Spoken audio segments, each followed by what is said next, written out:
말씀은 히브리서 6장 13절부터 20절입니다. 신약성경 358면 히브리서 6장 13절부터 20절까지 말씀입니다. 우리 이 말씀을 같이 함께 봉독하겠습니다. 하나님이 아브라함에게 약속하실 때에 가리켜 맹세할 자가 자기보다 더 큰 이가 없으므로 자기를 가리켜 맹세하여 이르시되 내가 반드시 너에게 복 주고 복 주며 너를 번성하게 하고 번성하게 하리라 하셨더니 그가 이같이 오래 참아 약속을 받았느니라. 사람들은 자기보다 더 큰 자를 가리켜 맹세하나니 맹세는 그들이 다투는 모든 일의 최후 확정이니라. 하나님은 약속을 기업으로 받는 자들에게 그 뜻이 변하지 아니함을 충분히 나타내시려고 그 일로 맹세로 보증하셨나니 이는 하나님이 거짓말을 하실 수 없는 이 두 가지 변하지 못할 사실로 말미암아 앞에 있는 소망을 얻으려고 피난처를 찾은 우리에게 큰 안위를 받게 하려 하심이라. 우리가 이 소망을 가지고 있는 것은 영혼의 닷 같아서 튼튼하고 견고하여 휘장 안에 들어가나니 그리로 앞서가신 예수께서 멜기세덱의 반차를 따라 영원히 대제사장이 되어 우리를 위하여 들어가셨느니라. 아멘. 여러분은 누구와 약속을 하게 되면 얼마나 기다려 주실 수가 있습니까? 누군가는 10분만 넘어도 초조해하는 사람도 있을 것이고요. 그리고 사랑하는 사람을 위해서라면 1시간이든 2시간이든 기다려 주기도 할 것입니다. 상대가 누구냐에 따라서 우리 기다림과 또 기다리는 이해도도 달라지게 되는데요. 성경에서 약속하면 생각나는 사람이 아브라함일 것입니다. 그는 이해 불가한 하나님과의 약속을 25년이나 기다린 사람입니다. 다른 약속도 아니고 이미 경수가 다 끊어진 아내 사라의 태, 더 이상 씨를 가질 수 없는 태를 잉태케 하시겠다는 약속입니다. 그렇게 소망도 없는 데서 큰 민족을 이루겠다고 하시는 그 약속을 어떻게 믿고 기다릴 수가 있는지 아브라함의 믿음을 보면 참 대단합니다. 그러나 그가 그 약속을 기다리면서 자기 생각대로 실수를 참 많이도 저지른 것을 보게 되면 오히려 하나님께서 아브라함을 기다려 주셨다라고 할 수가 있습니다. 하나님은 아브라함의 연약함을 아시고 친히 찾아오셔서 약속을 먼저 해주셨고 그리고 그것에 대해 보증까지 해주셨습니다. 그것이 하나님께서 직접 하신 맹세라고 오늘 말씀하고 있지요. 그래서 오늘 본문은 하나님의 맹세가 우리의 믿음을 어떻게 더 견고하게 해주는지 한번 그거를 살펴보려고 합니다. 13절입니다. 하나님이 아브라함에게 약속하실 때에 가리켜 맹세할 자가 자기보다 더 큰 이가 없으므로 자기를 가리켜 맹세하여 이르시되 14절 내가 반드시 너에게 복주고 복주며 너를 번성하게 하고 번성하게 하리라. 맹세 원리가 나오고 있는데요. 맹세는 자기보다 큰 자가 하는 거죠. 큰 자에게 하는 것이죠. 하나님은 자기보다 큰 자가 없기 때문에 자기 자신에게 맹세하신 것입니다.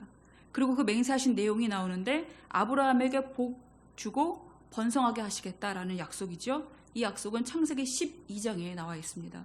아브라함에게 복을 주시고자 본토 친척 아버지의 집을 떠나서 내가 내게 보여줄 땅으로 가라라고 말씀하셨죠. 내가 너로 큰 민족을 이루고 내게 복을 주어 너의 이름을 창대하게 하리니 너는 복이 될지라 그렇게 말씀하셨습니다. 그걸 히브리서 기자는 복의 복 그리고 번성의 번성 이렇게 반복으로 계속 단어를 강조하면서 그 맹세가 얼마나 확고한지를 지금 보여주고 있는 것입니다. 그런데 16절 보시게 되면은 맹세에 대해서 더 자세하게 말씀하고 있는데요. 사람들은 자기보다 더 큰 자를 가리켜 맹세하나니 맹세는 그들이 다투는 모든 일의 최후 확정이다라고 말씀하고 있죠. 그러니까 맹세는 다투는 일의 최후 확정이라고 이렇게 말하고 있는데요. 이것을 보게 되면 맹세는 또 함부로 해서는 안 된다는 것을 알게 되고요. 그만큼 중요하다는 것을 알게 되죠. 그래서 마태복음 5장 33절 이하 보시면 예수님은 도무지 맹세하지 말라라고 말씀하고 계십니다. 그러면서 이렇게 말씀하십니다. 하늘로도 하지 말라. 이는 하나님의 보좌이미요. 땅으로도 하지 말라. 이는 하나님의 발등상이미요. 예루살렘으로도 하지 말라. 이는 큰 임금의 성이요. 내 머리로도 하지 말라. 이는 내가 한터럭도 희고 검게 할 수 없음이라. 오직 너희 말은 옳다 옳다 아니라 아니라 하라. 이에서 지나는 것은 악으로부터 나느니라. 상당히 엄하게 말씀하고 계십니다. 그만큼 맹세는 어떤 것이기 때문입니까? 하늘이든 땅이든 머리든 내가 맹세하겠다라고 하는 것은 내가 하나님보다 더 큰 자가 되어서 최후 확정하겠다는 것입니다. 그렇기 때문에 한 치 앞도 내다보지 못하는 우리가 교만하게 되는 길이 바로 이것이다라는 것이죠. 사람은 약속에 대해서 매우 겸손해야 합니다. 보증서를 써가면서까지 꼭 지키겠다고 하는 약속도 우리가 얼마나 지키기가 어려운지 보게 되죠. 약속을 믿고 보증서에 사인했다가 큰 낭패를 보는 경우도 참 많습니다. 그래서 보증서에 사인해주지 말라는 말을 그렇게 많이 들었었는데, 그러나 하나님이 하신 맹세는 어떻습니까? 하나님은 스스로 하신 약속을 반드시 지키시는 분이다라는 것이죠. 왜일까요? 하나님이 신실하시기 때문입니다. 하나님이 신실하시기 때문에 하나님이 아브라함에게 주신 약속은 반드시 아브라함에게 응답으로 받게 되어 있습니다. 그러니까 우리가 응답받는 길은 우리가 무엇을 잘해서가 아니라 바로 하나님의 신실하심 때문이다라는 것이죠. 15절 보시게 되면은 그가 이같이 오래 참아 약속을 받았느니라. 그러니까 이 오래 참음이라는 이것은 우리가 참고 견디다기보다는 하나님의 시간을 기다리는 것입니다. 그것이 바로 오래 참는 것이죠. 따라서 17절 보시면 하나님은 약속을 기업으로 받는 자들에게 그 뜻이 변하지 아니함을 충분히 나타내시려고 그 일을 바로 맹세로 보증해 주셨다라는 것입니다. 당신의 불변하심을 바로 맹세로 보증하셨으니까 아브라함에게 하신 약속 반드시 지키겠다라는 것이죠. 민수기 23장 19절 말씀 보시면 하나님은 사람이 아니시니 거짓말을 하지 않으시고 인생이 아니시니 후회가 없으시도다라는 말이 있습니다. 이 발람 선지자가 모압 왕 발락의 사주를 받아서 어떻게든 이스라엘을 저주하라고 계속 추궁했지만 하나님께서 말도 못하는 나귀를 통해서도 이 저주를 막으시고요. 그리고 결국은 이 발람 선지자가 자기 입으로 이스라엘을 축복하는 것을 보고는 한 말이죠. 그만큼 하나님께서는 어떤 식으로든 이스라엘을 저주하게끔 여기저기서 계속 적용하게 되지만 그러나 결코 이스라엘을 저주하지 않고 축복하시는 것을 볼 수가 있죠. 하나님은 한 번 복 주시겠다라고 맹세하신 것은 반드시 지키시는 분이다라는 것을 알 수가 있습니다. 이스라엘이 그렇다고 잘했습니까? 그렇지 않죠. 비뚤비뚤 불순종의 길을 참 많이도 걸었지 않습니까? 그런데 곧바로 내치지 않으시고 어떻게든 간에 그 부족한 이스라엘의 무릎을 세워가시면서 가르쳐 가시면서 그 길을 인도해 가시는 것이죠. 왜요? 약속을 하셨기 때문이죠. 그러니 믿음을 가진 우리에게도 여전히 동일하게 그 약속을 지켜주신다라는 것입니다. 18절 보시게 되면은 이는 하나님이 거짓말을 하실 수 없는 이 두 가지 변하지 못할 사실로 말미암아 앞에 있는 소망을 얻으려고 피난처를 찾은 우리에게 큰 안위를 받게 하려 하십니다. 그러니까 아브라함에게 복주고 번성하게 하고 번성하게 하시겠다는 이 변치 않는 약속을 하나님은 어떻게 지켜내시는가를 우리가 보게 되면은 우리가 하나님을 더더욱 믿을 수밖에 없게 된다는 것입니다.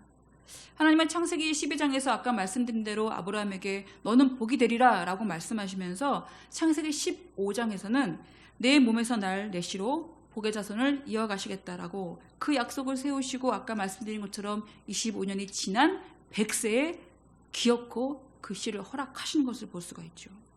뿐만 아니라 아브라함에게 큰 민족을 이루겠다고 하신 약속, 그 약속은 어떻게 지키시는가? 애굽에서 종살이 400년을 지낸 후에 반드시 가나안 땅으로 돌아오게 하시겠다고 그 약속을 하신 것을 지키시기 위해서 어떻게 행하시는가? 아직 태어나지도 않은 그 모세, 레위 남자와 레위 여자를 만나게 하셔서 거기서 출생시키면서 또 그가 젊을 때는 쓰지 않으십니다. 그가 장성하여 노년이 될 때까지 기다리셨다가 모세의 나이 80대에 출애굽 지도자로 세우시면서 그 약속을 지키고자 그를 통해서 이스라엘 백성들을 가나안 땅으로 인도해 들이시는 것을 우리가 보게 되죠. 하나님의 약속은 이렇게 수백 년 또는 수천 년이 지나고 아니 천지가 개벽한다 그래도 성취될 약속이다라는 것입니다. 그래서 이 약속은 우리에게 구원의 소망이 되게 하셔서 이미 얻은 구원으로 약속해 주신 것이죠. 그런데 이 소망은 소망이라고 그러기 때문에 우리가 품에 막 이렇게 품고 다니는 그런 것이 아닙니다. 여기 보시면 소망을 얻으려고 피난처를 찾아야 된다라고 말씀하고 있죠. 피난처를 찾는 것은 우리가 어제 보았던 말씀 11절 말씀에서 너희 각 사람이 동일한 부지런함을 나타내어 끝까지 소망의 풍성함에 이르러야 한다는 말씀과 연결됩니다. 소망의 풍성함에 이르기 위해서는 부지런함을 나타내야 한다. 12절에서 게으르지 말고 믿음과 오래 참음으로 말미암아, 즉 오래 참음은 하나님의 기다림의 시간, 약속들을 기업으로 받는 자들을 본받는 자 되게 하려는 것이다. 그래서 아브라함도 이 오래 참음으로 그 약속을 기업으로 받은 것처럼 게으르지 아니하고 믿음과 오래 참음의 부지런함을 너희도 나타내야 한다라고 말씀하고 있는 것이죠. 그래서 소망은 단어처럼 보이지만 그러나 동사입니다. 4장 16절 말씀처럼 은혜의 보좌 앞에 담대히 나아가 기도하는 삶, 거기에 소망이 있는 것입니다. 6장 11절 말씀처럼 소망의 풍성함을 위해서 부지런히 말씀에 순종하는 삶, 바로 그것이 소망인 것이죠. 6장 18절 말씀처럼 믿음과 오래 참음을 가지고 하나님의 시간을 기다리는 것, 바로 이게 소망이라는 것입니다.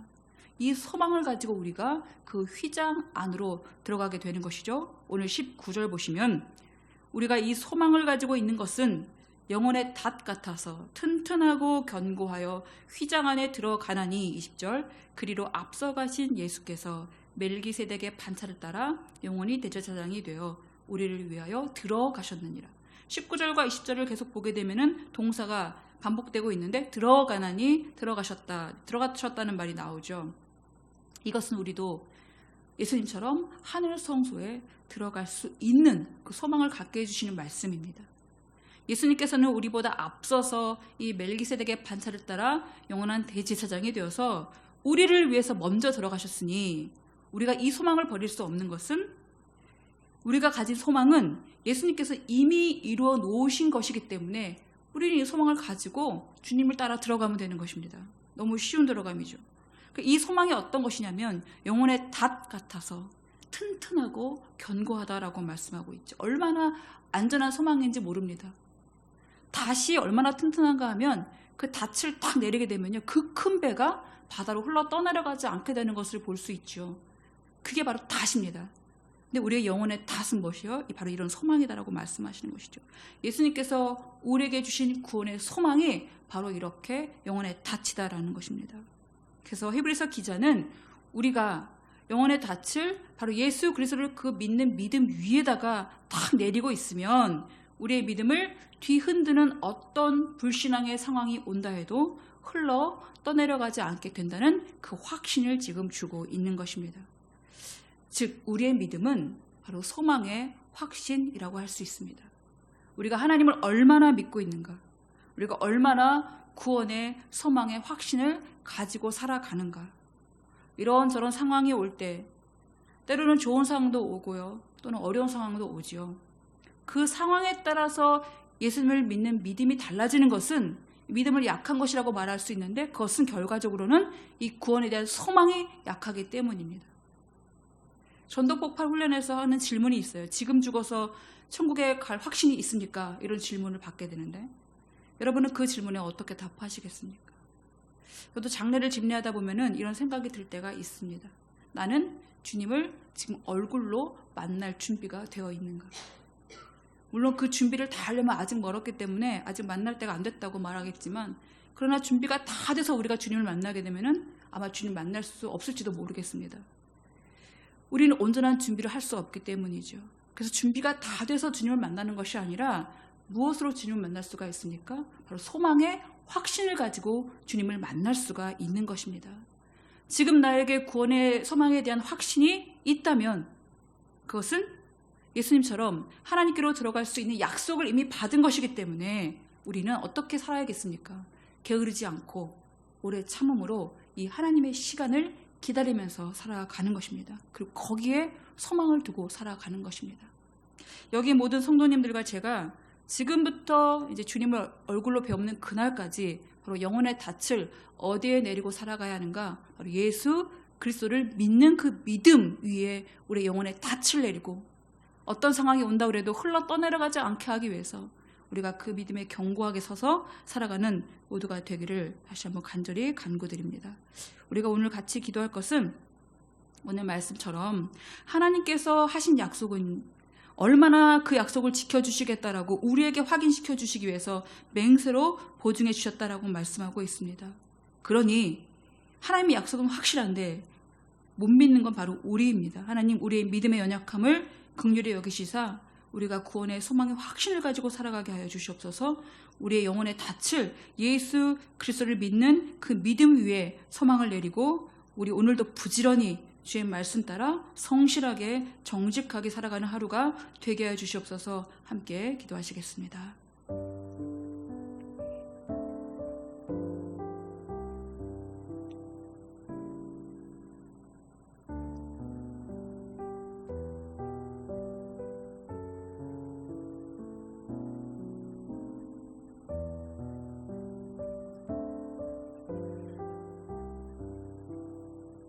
하나님, 참 우리의 믿음의 약함을 주님께 올려드리며 기도합니다. 이런저런 상황이 올 때마다 예수 그리스도를 믿는 믿음, 그 믿음이 자꾸 흔들리는 것은 우리가 상황에 대해서 우리 마음을 두고 있기 때문이 아닌가 묵상하게 됩니다.